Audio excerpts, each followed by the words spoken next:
Donald Trump and Mark Cuban love fighting on Twitter, and it just hit a whole new level. There's a Harlem Shake duel on the table. For charity, of course. Always for charity. Hey, I'm Gillian on Buzz 60.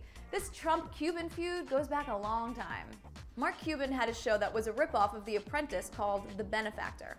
After it tanked in 2004, Trump wrote him a pretty obnoxious letter, and Cuban recently read it to Jay Leno and Jerry Seinfeld on The Tonight Show.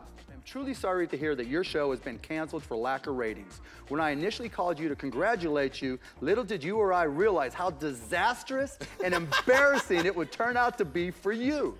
And they're off. Trump called Cuban a jerk, and one tweet led to another until Cuban suggested they act like gentlemen and settle this Twitter war once and for all.